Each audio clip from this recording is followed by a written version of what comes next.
you for this, because this is the correct way to do. When you introduce yourself to the person for the first time, you put the ID on your neck. Okay. And then you show the ID when you introduce yourself. So example, I am, and then you state your name, then show the ID. I am a student of this school. Why do you have to show the ID? In order to establish credibility and trust and confidence that you are not a bad person. Because nowadays there are too many bad people, right? Okay, so your ID will tell the other person that you need business. Okay? So after you introduce yourself, anybody say this? After I introduce myself, I am going to conduct the CP to the best place you want. Okay. Normally, we are the ones who say, sit here. No, that's wrong in qualitative research. Okay. So, as a researcher, I would say, well, this is the restaurant and there are no people yet. Where do you want to sit?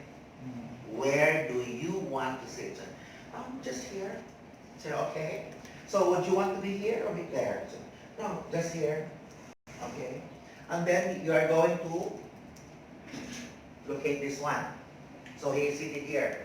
They would say, are you comfortable at the distance? Or would you want me to be closer to you or a little farther? A little farther. Okay. All right. So here, are you comfortable with me now? Yes. So we call that the management of psychological space. Can you repeat that term? The management of psychological space. It is not you who will direct them. It is they who will direct you so that they will be comfortable. Okay, the point? Yes. Okay. And then after that, you state your purpose. Why you are seeing her. So I'll give an example. Thank you for coming and for answering my text messages. Okay, I got to know about you through our mutual friend, okay, Miss Jessie. The reason why I wanted to see you is because I wanted to engage you to be part of the study as a conversational partner. So I have some questions to ask, and I hope that you will agree that you will become part of my interviewers. Okay. The purpose of the study is, and then we explain after that, the reason why I am getting you. Get the point? The reason why I am getting you is that you meet two requirements. Requirement 1 and then requirement 2. Because he will have your interviewee will have a question mark in his head, in her head. Why am I being the one? So you explain to her that she met your inclusion criteria, that she met certain criteria. And then after that, you would say, everybody say this, my interview with you will take about 3 meetings. Between 1 to 2 hours. And then it will be recorded. So that I will not miss what you say. But in the recording, you will not be named. So that your identity is kept secret. And there will be no picture showing your face during our interview. So is that clear? Yes. Okay. All right. And then she would say, oh yes, but you know, I am seeing you for the first time. I do not know about these things. But, well, I can agree. But I don't think we can have the interview now because I still have a job. Or I still have work to do. Yes, this is only our first meeting. All right? All right. So, if it is going to be the first meeting, you don't own her schedule, then you will say, when will be your most comfortable time that we can meet? Everybody say this. when is your most comfortable time that we will meet? And can you suggest a place where you are comfortable that we talk? So it is not you who will say you go to this place, but you also ask her about the place. Because if she is not comfortable about the place of the interview, she will not tell you the deeper answers. Right? So in quantitative research, it is actually client-driven, not researcher-driven. Because you are going to really follow her feelings and interests so that she will be comfortable in telling you a lot of her life. Okay. Now, she tells you, you go, oh, we will go to this place and at this day, at this time. And then you follow. Yes, sir. So, if she exists to give the interview only one time because she's busy for a job or a study, should we attempt to get the interview at that one time or how can we? Okay. Based on my experience, if they would say, can we just have it just one time? So, well, we will explore that. If we can cover everything in one time, then that will be okay. But eventually, in the actual interview, there is so much coverage, and they would say, do you think you have said enough? I think not. Okay. Do you think we need to meet again? Yes, why not? Just like when you see a person for an interview. For example, you see to interview me, okay, and then I am the head of the office, and then I will tell you I am busy. I can only give you 10 minutes. Okay, if I will keep on looking at my watch to reach 10 minutes so I can get the interview, you are not a good person to talk. Because if you are a great interviewer, I will forget about my watch. I will forget about the 10 minutes and I will give you my time. Is it a good idea if we, for example, change that conversation partner to the other one, choose or keep taking that Okay, so your preparation will now be different if she really thinks like she can give you only one time. Because you see, it depends on how you drive the conversation so that she can agree on the next session of the interview. Because more often, if she likes talking with you, she will agree on the next interview. But nevertheless, since you only said one time, so you prepare your questions in a way that you can accomplish what you want to get from her in one setting. Okay. So at the end of the conversation, you can tell her that, we have covered so much. Will you be interested to read again, to read what you have said, because I recorded them, I will type them, so that you can see for yourself what were your answers. Oh yes, that will be nice. Can we see each other again? Oh, you have the second meeting. All right. Okay, get the point? Yeah. Oh. That is why your capital as a researcher is really your charm, your personality, your charm, that the other person would feel comfortable to give you those. Okay. So everybody say this. So I am done with the first part. Go. And I'm meeting my client for the first formal interview. Okay. Remember, the place was suggested by the client. The time was suggested by the client, and you just go to meet the client, right? Okay. Once you reach and then meet with the client, the first thing that you need to do is let her sign an informed consent form. So, the informed consent form should be presented and signed before the official interview.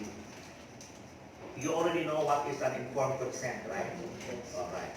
So, when you meet her, to say, part of the procedure is that I am going to read to you the informed consent form, which says and then this is your name, okay?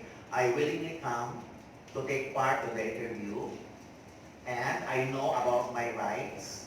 I can finish the interview, I can stop the interview without making an explanation. I can answer the questions that I like. I may not answer the questions that I do not like to answer, and that I will be told all the results of the study. And if there are benefits, then I will get them. And if there are risks, I deserve to know them. And I also gave my permission that this interview will be recorded with me having a pseudonym so that my identity will not be revealed. And then after that, she would sign. Because the informed consent will be written in the mother tongue in the first person, and then she would sign. After that, then the interview proceeds. Okay? Yes. If I'm not wrong, you mentioned that we have to read our one consent Yes. to the our conversational partner. Yes. So what if we let him or her read the consent by himself? It's also okay Is it okay? because it is I. Okay, so since it is in the mother tongue, okay, you can do another style like this is the informed consent form. Would you kindly read this? Okay. To me, all right. Then after that, okay, do you understand what is the content? Okay. Do you have questions? Nah. So do you agree? Yes. Okay. Smile. She will sign. After that, now the interview begins. Okay. So how many consent forms should we upload to? Only one. What if, yeah, actually, our partner would like to keep one for him or her, and then we also keep one. So How many copies? Okay, you can have two. Okay. And then I saw in your standard that one informed consent form is given to her, and then another one is kept by you. yes, Okay. In the Philippines, we only have one. So after she signs, we only get it. She has no copy. But I also respect that it's also good that she will have a copy. Okay. And that is one thing that I'm learning from you, because in the Philippines, we don't give a copy of the informed consent form to the respondents. Okay. Yours is better because you're giving her a copy of the form. I'm learning from you. Okay. And that is good, right?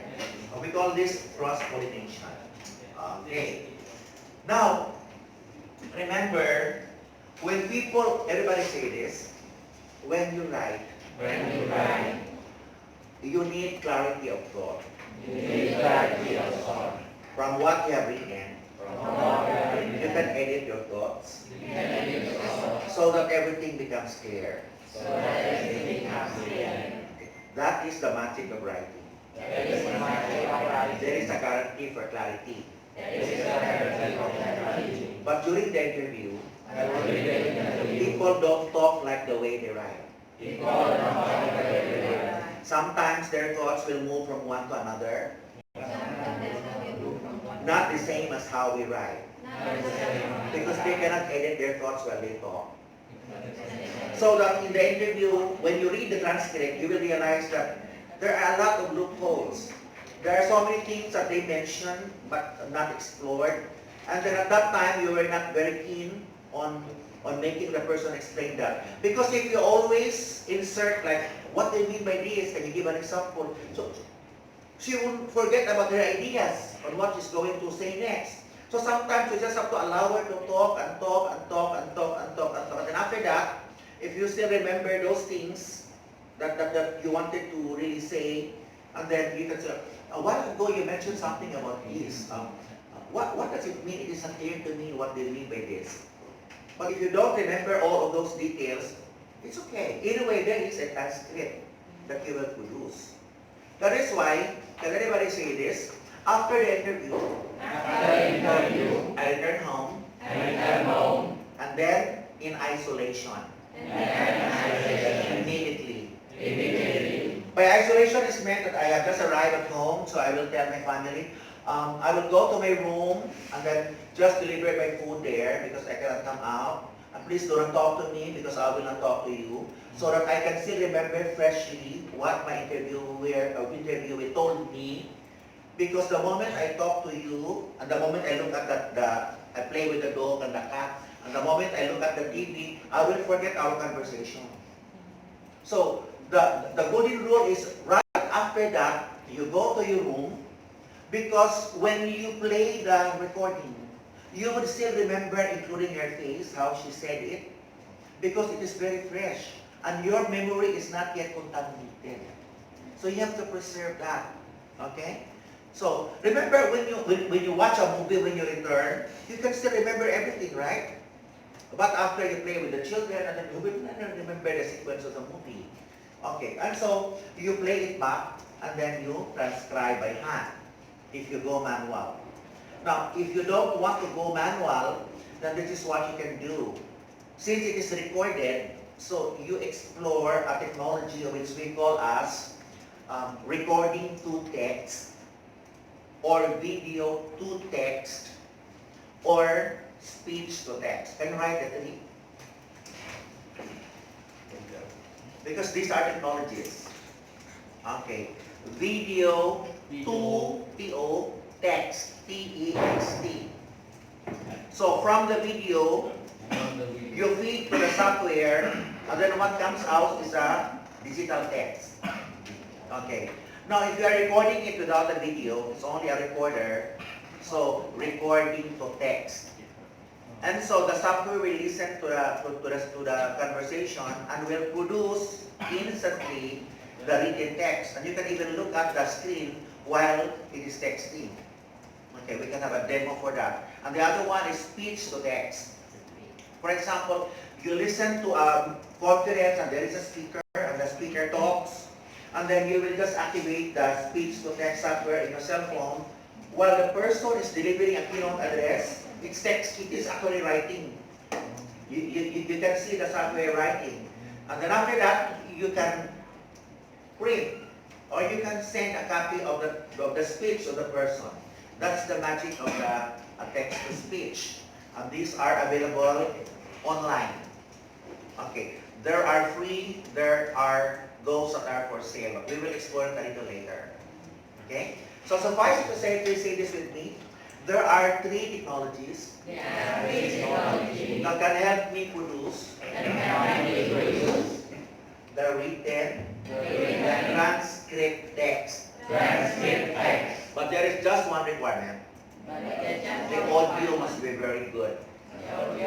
So one way to do that is you pin a lapel microphone on the collar, and so that whatever she talks will go directly to the machine. Alright? Okay, so that's the early conversation. And now, because you see, can everybody say this go? When you talk to the CP go, it is a radically different conversation. Not the kind of conversation that we do every day like here. It is called clinical interview. Clinical interview. So can you write that? Clinical interviewing. Okay. I cannot teach you the whole of clinical interview, but I can just do a demo so that in essence you will be able to get it, because I had a 3 days training on clinical interviewing from a PhD in clinical psychology. And then, oh my God, I realized it was so difficult to interview a person using the clinical interviewing technique. Okay. So, example for that is this one.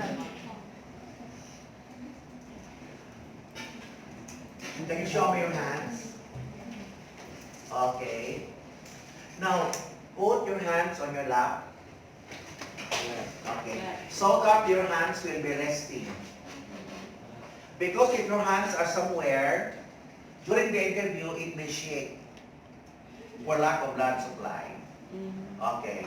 And the interviewee who is looking at you most of the time might get distracted from your hands. Right? And then if you also feel like you are uncomfortable, she will get it. That you are not comfortable. Alright? And so, if you intend to touch a person, because sometimes you really have to touch the person, Show me the two fingers like this. Two fingers. Only that. Not that. Okay? So can you face your partner and then just touch a little bit here. Only the tip. Okay. Not this. Because if the partner is a victim of sexual molestation, touching it like this is already negative. Because she won't already remember how it happened. So only that. Okay? Alright. That one. Alright. Get the point? Okay. Next is this one. Okay? Oh. You will enjoy this one. When you talk to the person, okay, look at him as though he's the only person in the whole world. Please say this. When the subject matter is intense, emotional, you need to bring along a paramedic who will stay at a distance. Because if she breaks down and you are not a nurse, she will die in front of you. And so there is a paramedic there because there are in the conversation it can be very, very intense. And she might be shaking. And so when she becomes intense, then you will say, okay, I wish you will continue to express your emotion. I will stay silent. And then if you need time, I will leave you here. I will just be there on the other side of the corner. Okay? And then you just call me if you feel okay. Alright? Just so you say, you can continue with the emotion. Would you want me to stay on the other side? And then just call me if you feel you have been restored. Here is the water, here are the tissues. Okay, I'll just be there. Then later she'll say, sir, I'm okay. Then he would come. And then he would ask her questions like, at this moment that you have expressed your emotion, would you still want to continue the interview? Or would you want another time? You know, saying, I will continue the interview. Let's proceed. Then you'll proceed. That is why always and ever you pray that everything goes right. Because sometimes when you ask difficult questions, you will be opening bad memories of the person. Remember I said yesterday ago, if the subject matter of qualitative research is beautiful and happy, that is not a good topic. A good topic in quality is one that people don't want to talk. And if you can persuade them to talk, that's beautiful data. That is the meaning of, experiential research, where they will tell you their stories. Okay, so can everybody say this? Never write when they talk to you. So you want to say, what did you say that of that evening? And then what is playing in the evening? And then you encountered, you should not write. But you need to bring index cards. You know what the index card is? Small card with a pen for you to write observations. For example, she came with 7 colors. And then, her hair was 7 colors. Her bag was 7 colors. So she was a colorful human being and then high strung. Okay, so you wrote some notes, you write some notes about what you see. High strung, and then colorful, and then just jot down those few things because what the person is not telling you will give a lot about about her personality to you. Okay, and when they begin to answer questions, and some of those things are side comments, okay? We call that unintended answers, okay? And those unintended answers can actually be key to the theme. Later on, that you will be able to extract in your data. Okay. For example, you say that, how are you now with your in-laws? You know in-laws? You say, only that. So what was the answer? Okay. Is that really okay? They just said, okay. For us, it appears okay.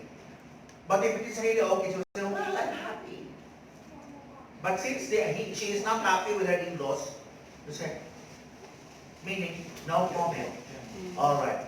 That is something that you will have to ask later on, because that holds the key to the theme of her life. And that is a life of suffering because of the presence of the in-laws. Remember that one? Okay. Get that point?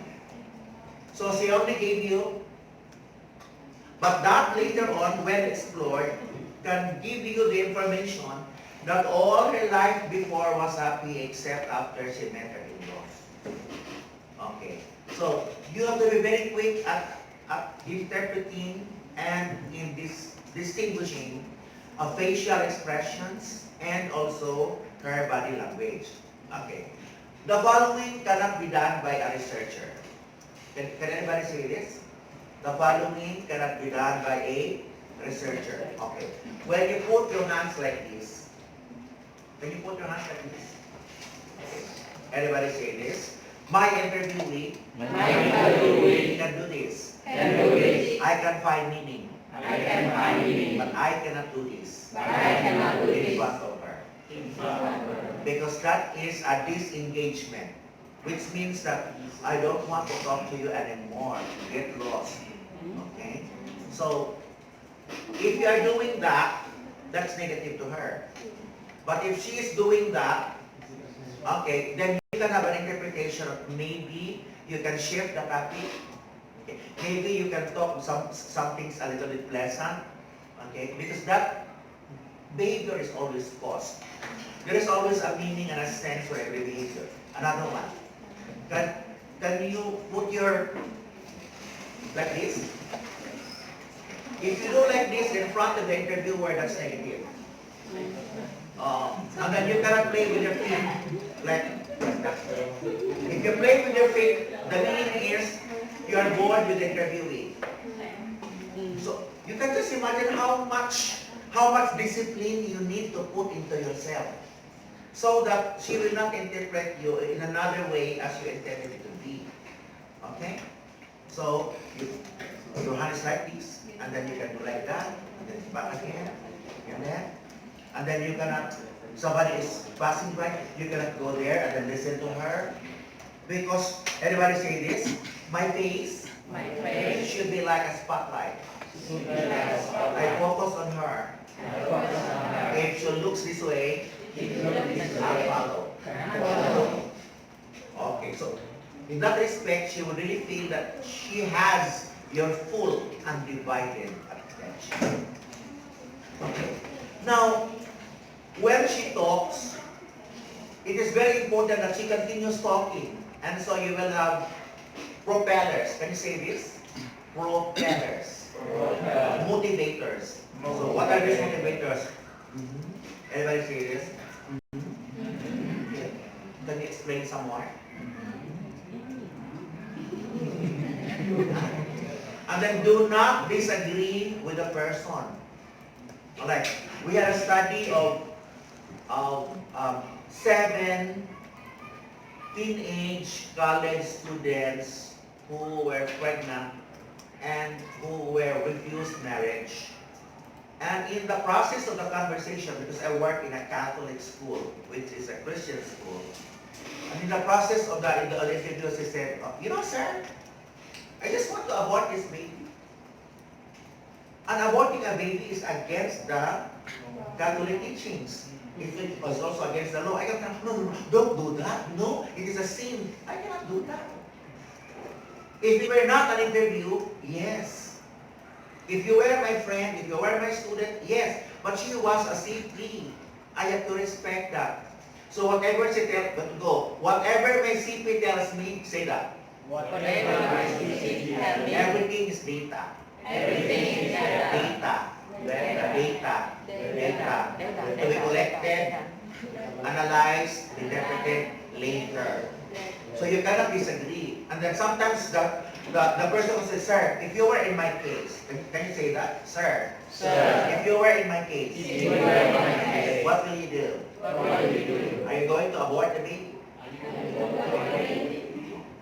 So what will you say? Because if you are going to say, you should not abort, that is already counseling. And counseling and qualitative research interviewing do not match.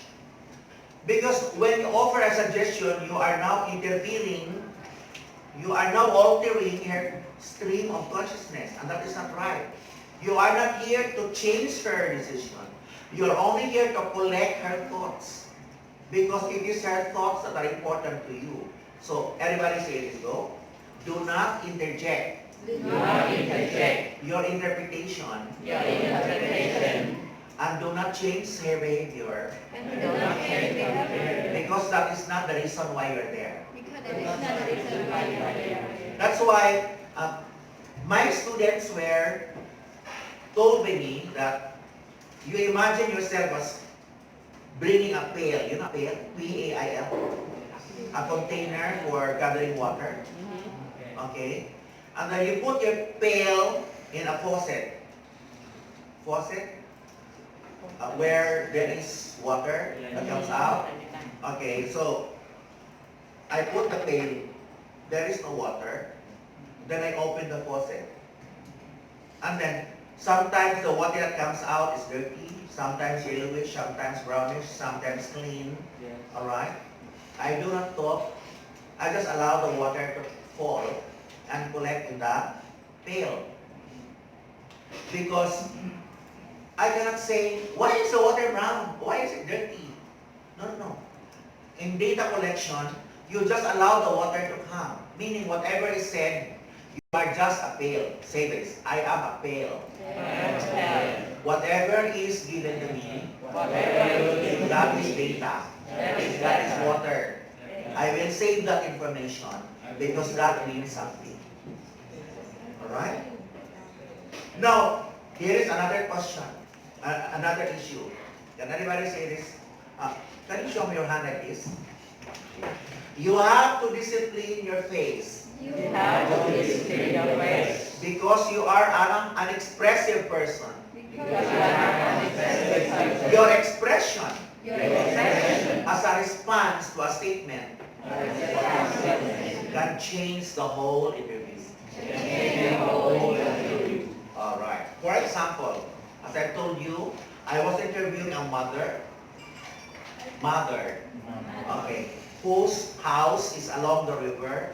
They are poor, they are like squatters along the river banks, okay, and there were plenty. We have to interview them because it is their human waste that goes into the river and makes the river dirty, okay. And so I asked her about this question, how are you with your husband in terms of your intimacy? Simply put, how's your sex life with the husband? And then she merely blurted, no problem, 3 times a day. So she was saying, they had sex 3 times a day. And then, I was also amazed by the answers. So I love, really, 3 times a day. And then when she saw my face, she stopped. Because only then did she realize about what she said. She was just honest about it that they had sex 3 times a day. But when I registered my expression, okay, she stopped being very open anymore. Because she felt like I was,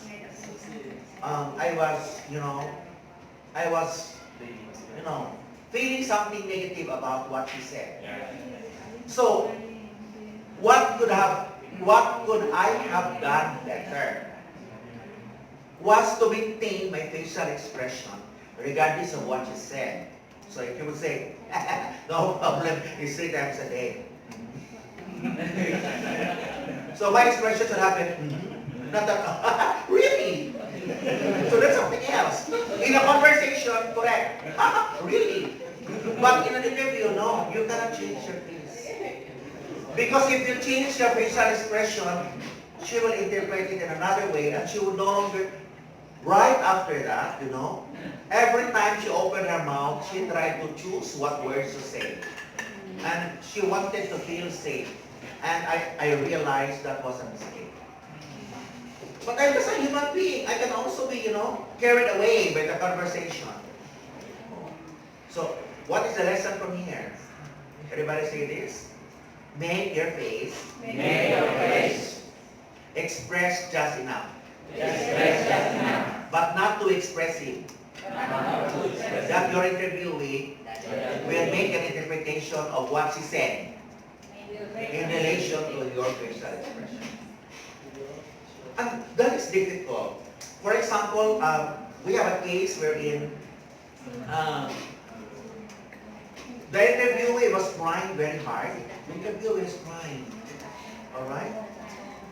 She was talking about the loss of her mother. So what was the issue? She was talking about the loss of her mother. What is loss of the mother? It means she died. Okay. At that point, my mother passed away January 7, 2019. So it's just barely a year. And I was interviewing her. I knew how to interview because I'm a teacher, so I knew. And so I knew that my face should not change. I should be able to maintain it in the morning. But then, my feelings were able to relate with her because I lost my mother. And when she said something about, when my mother died, I had no one to talk to. Because my relationship with my father was very bad. And also my in-laws, they were not helping me. And then when I look at her, oh, I know what you mean. I also lost my mother. And so we were both crying. That is a no-no. Get that point? In a conversation, I can cry. But in the interview, I cannot. Because the moment I will cry first, so we cry each other. So, so do you understand that interviewing should be clinical? Clinical interviewing. Alright? So when she would be crying, I should have been able to say,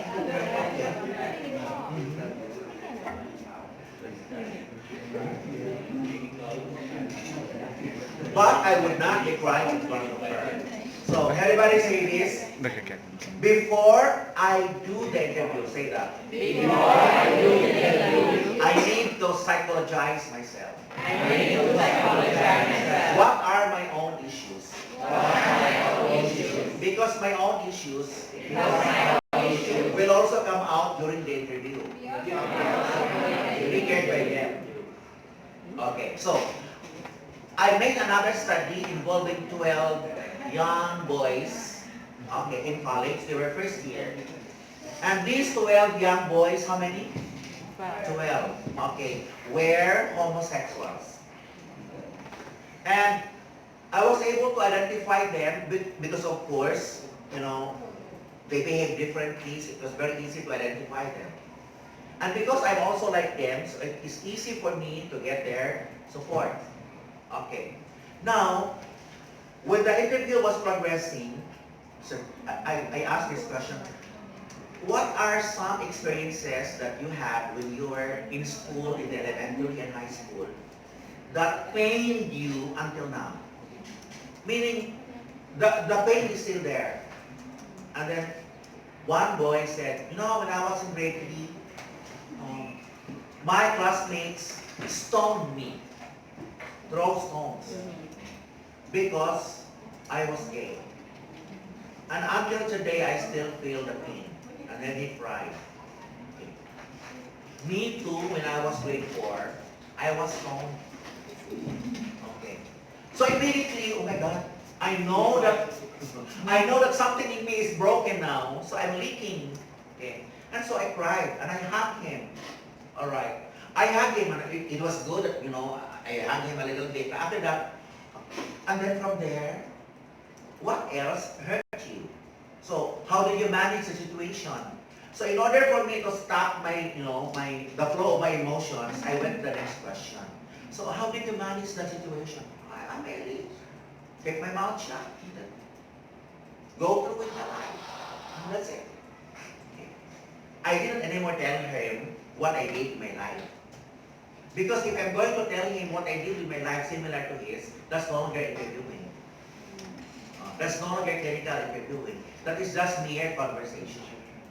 So everybody say this. There is a huge disparity between human conversation and clinical interviewing with the purpose of collecting information for your research. Okay, now, and so you are going to listen to the tape. And the tape says, as you know, okay, because during the conversation, you will say, this told me.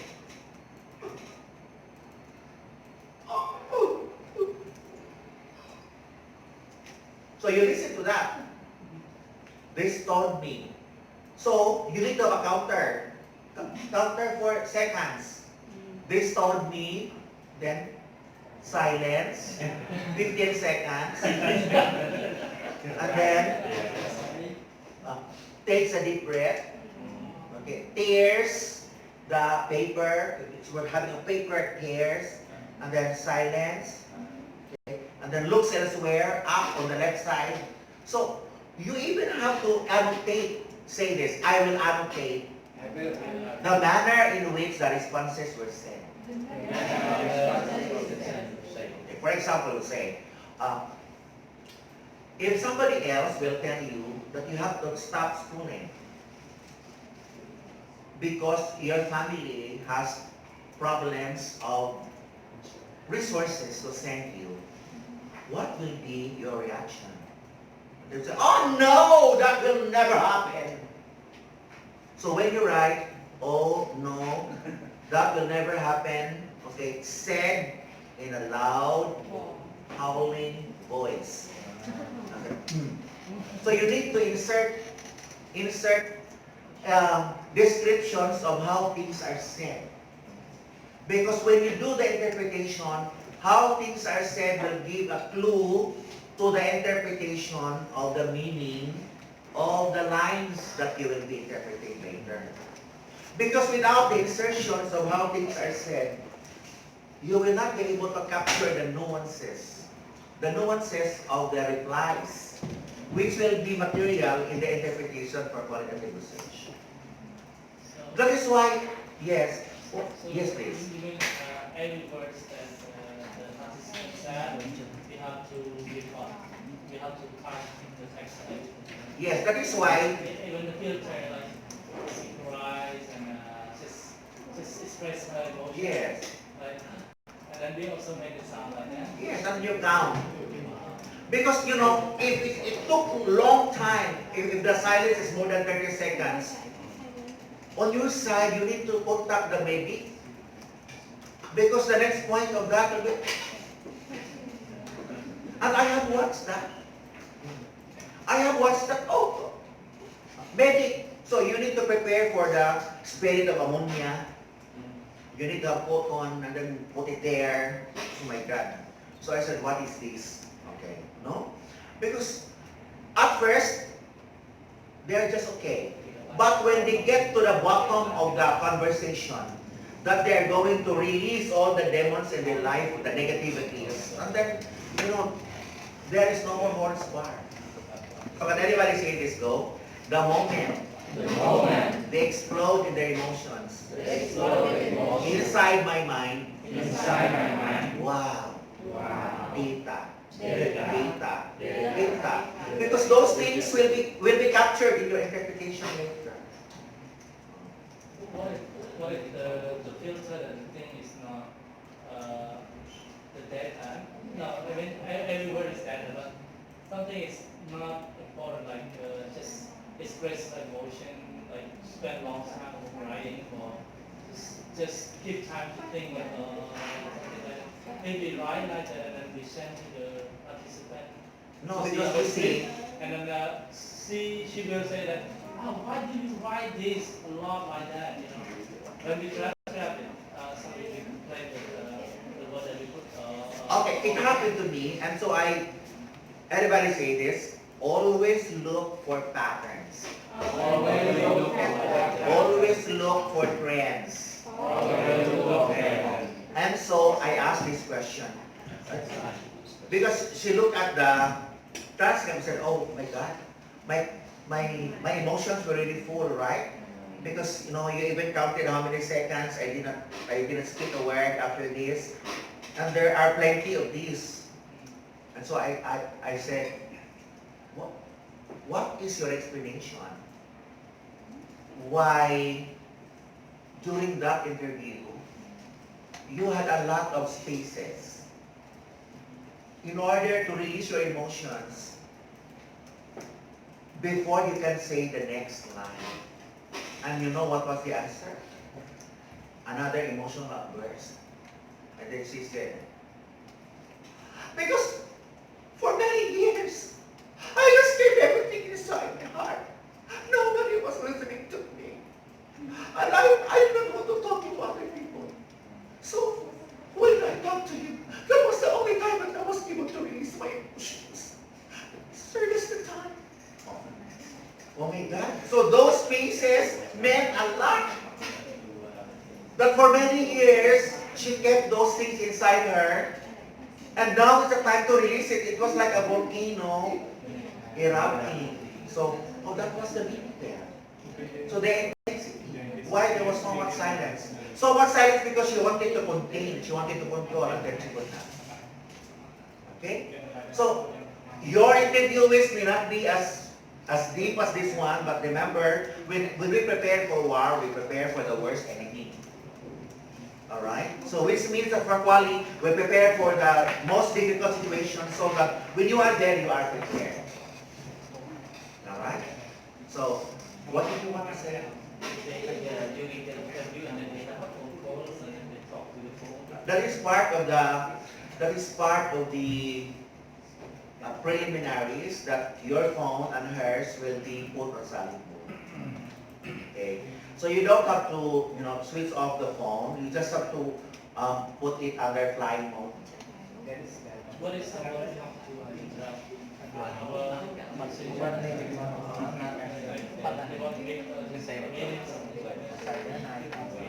Okay. It happened to me that in the middle of the conversation, she was crying, and then somebody, hi dears! Because, it was a restaurant.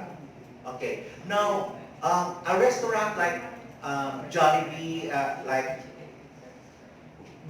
I do not go to this kind of things like there is fast food because there are so many people. But there are restaurants like cafes wherein it's intended for conversations. And then, doesn't say hi, all right? And then, oh gee, how would you, I have an interview. Ah. And then, all right. So therefore, I am my own instrument. Because if she tells me a little, it is because she feels that that is only what I deserve to know. If she tells me so much, it is because she feels that I deserve to know so much. So my personal credibility is at stake here. That is why, everybody say this, as you go from one interview to another, say that. Don't bring up conversations of the previous. For example, I would say now, so you were stoned. In my third interviewer, she also said that he was stoned. And he was even hurt. Because if you will tell that to him, and then he would no longer tell you a lot because he might be mentioned in the next interview. Right? And then in qualitative research, there is such a thing as validation of answers. So one way to validate is by means of a focus group discussion. It did not happen to me. It happened to my client who was a PhD in psychology, and her job in the Philippines is to counsel, to advise HIV victims. Diba? HIV, AIDS victims. Because she works in a hospital, and the only hospital in Mindanao, in 1/3 of the Philippines, that distributes the drugs. Okay, for free, for those who are victims. Okay. And so, her study was all about HIV and what are the reasons why they had HIV. Now, what she did was to study 7 males who had sex with males, and that's the reason why they had HIV. So, since one of the important things to do is that she will present the results of the study to a group of the 7, she had to ask this question. For example, can everybody say this? Okay. When we are done with the interviews, one of the things that we will do is do an FGD and present the results to a group. And so in that group, you are qualified to join.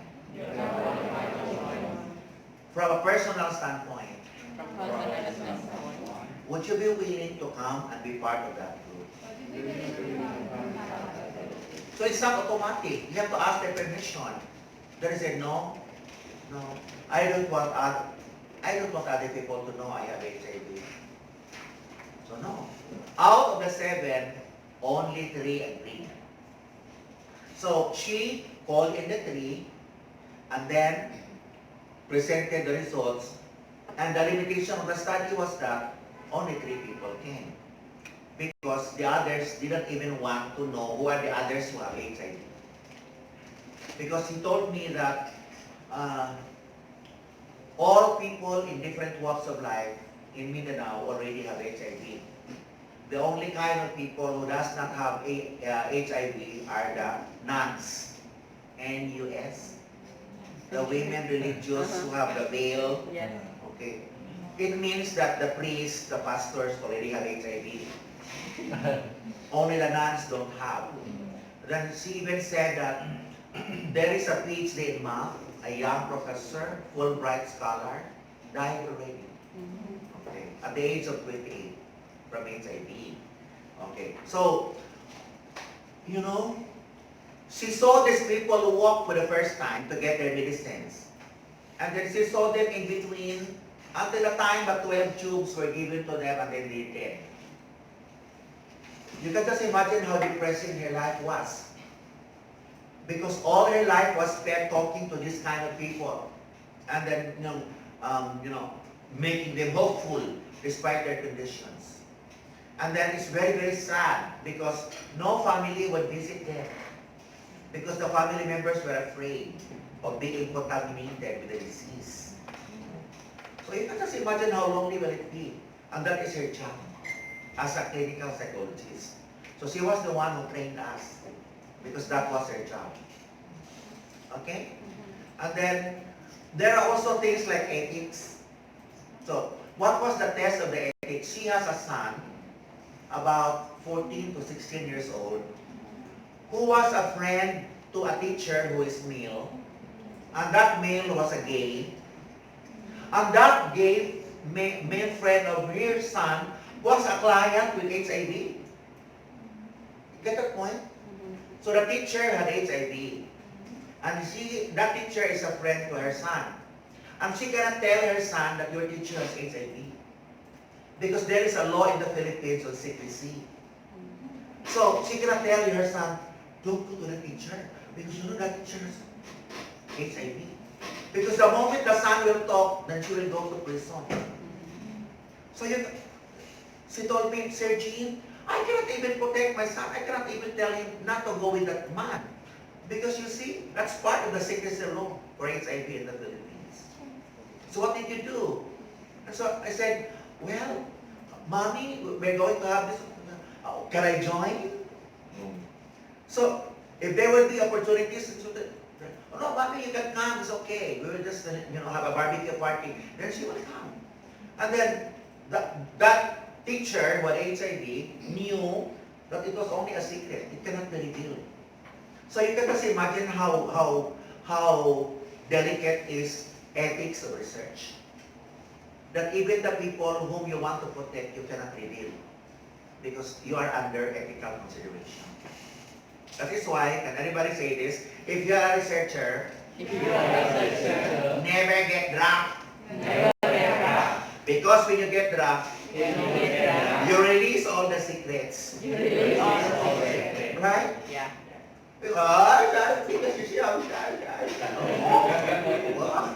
And tomorrow you will go to jail. Because everybody knew about what you said when you were drunk. That is why as a researcher you cannot get drunk. Because you will tell all the stories of people. Okay, so are you able to appreciate the beauty of this type of method? All right. Now, question.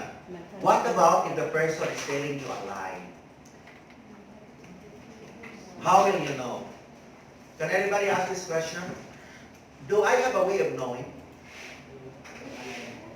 whether the person in front of me is telling a lie? See that. Voice expression. Right. The tone of the voice Yeah. gives way, right? And then the eyes are evasive. You can sense. Everybody say this. I'm a researcher. I don't care if he's giving me lies. Because his lies are data. I will just confront the lies in my analysis. Oh. So what happens was that later on in the conversation, he tells the truth. He forgot that he was lying. And so he will say, in the first meeting you said this. In the second meeting you said this. And now in the third meeting you are saying this. And so apparently, what you are telling me now is different from what you told me the first time. Okay. What is your position on this? You say, I was just lying before. But, you know, we are not yet friends. So now, it's the third interview. That is the truth. Oh, that's the truth. Oh, that's the truth. People lie to you because they are not yet comfortable. But eventually, when you get their trust and confidence, they tell the truth. Okay. So, go, even lies. Even lie. Are data. Beautiful data. Yes. Okay. Because Oh, yes, yes. actually you have like you can say three meetings. And the first meeting and the second meeting, your CP telling you a lie. And then when you give them the transcript, and then tell you a lie. And then we show you the truth answer. So will we change the transcript or not? No. You will not change the transcript because these are data. Mhm.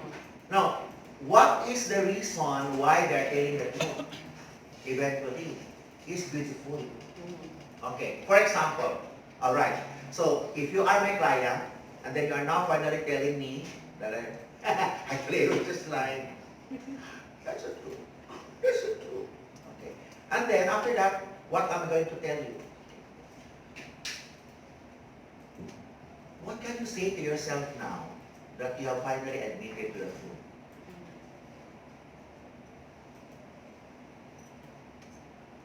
I feel okay. For many years, I did not accept the truth. But now, so how do you look at your life after today that you have finally accepted the truth? It has set me free. Come with me. That's my life. And so, you are moving into a higher plane of existence, which is about self-acceptance. And self-acceptance to the ugly truth of life experience is an important theme. So that is beautiful. Get the point? Yeah.